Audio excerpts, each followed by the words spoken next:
বাবা দুদিন ধরে কিছু খাই না রে বাবা, কিছু টাকা দে না, খাবো। আচ্ছা এই 50 টাকায় আছে, চলেন দুজনে মিলে কিছু খাই। হ্যাঁ হ্যাঁ হ্যাঁ। আসসালামু আলাইকুম। ওয়ালাইকুম আসসালাম। আপনাকে পরশু আমার কলেজের সামনে দেখেছিলাম না?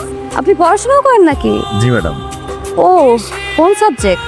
ম্যাডাম আমি ওই বাংলা কলেজে রাষ্ট্রবিজ্ঞানে মাস্টার্স। ও আচ্ছা, আপনাকে যেখানে দেখেছিলাম আমিও ওই কলেজেরই শিক্ষার্থী, বাংলাদেশে বর্ষের ছাত্র। ম্যাডাম তাহলে তো খুবই ভালো।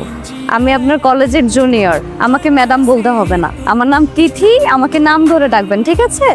আসসালামু আলাইকুম। আপনাকে না বলেছি আমাকে ম্যাডাম বলবেন না, আমাকে তিথি বলে ডাকবেন। জি তিথি ম্যাডাম, কি বলবেন বলেন। তিথি ম্যাডাম না, তিথি। আমার ছোট বোনটা ক্লাস 9-এ পড়ে, ওর জন্য টিচার খুঁজছিলাম। আপনি কি ওকে পড়াতে পারবেন? অবশ্যই পারবো, আমি তো টিউশনই খুঁজছিলাম। যাক, তাহলে তো ভালোই হলো। আজকে থেকে শুরু করে দেন। Number 1, you should write the email address carefully.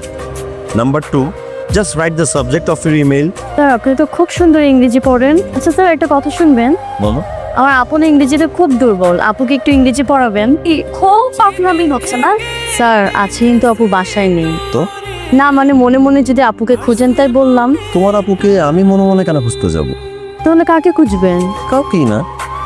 ও, এখন আমি আপনাকে একটা শার্ট গিফট করবো, সেটা আপনাকে নিতেই হবে। আপনি আমাকে গিফট দিতে চাচ্ছেন সেটা ঠিক আছে, কিন্তু আমি তো আপনাকে গিফট দিতে পারবো না। আমার তো কোনো গিফটের প্রয়োজনই নেই। আপনি ভাইভাতে চান্স পেলে আমার সব থেকে ভালো গিফটটা পাওয়া হয়ে যাবে। এই শার্টটা প্যাক করে। বাবা কিছু বলবা? কোথায় যেতে হবে আর কোথায় যেতে হবে না এই বুঝটুকু যে তোর মধ্যে নেই, এটা আমার জানা ছিল না।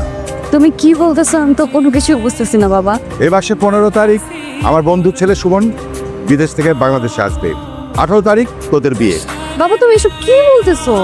আজকে তো তোর চাকরিও নাই, টিউশনই নাই, এই বাসাও থাকতে পারবি না, শেষ। কিন্তু বজলু ভাই, আমার অপরাধটা কি? তুই কি? তুই একটা দারোয়ান, আর এই বিল্ডিং এর ফ্ল্যাটের মালিকের মেয়ের সাথে যাও তুমি শপিং করবেন না? আজকের পরে আপনার সাথে আমার আর দেখা হবে না। 18 তারিখ আমার বিয়ে। আপনার বিজনেসের ভাইবার রেজাল্টটা দিলে যদি আপনি টিকে যান, ফেসবুকে একটা স্ট্যাটাস দিন, আমি দেখে নেব। আপনার জন্য একটু রান্না করে নিয়ে আসছি।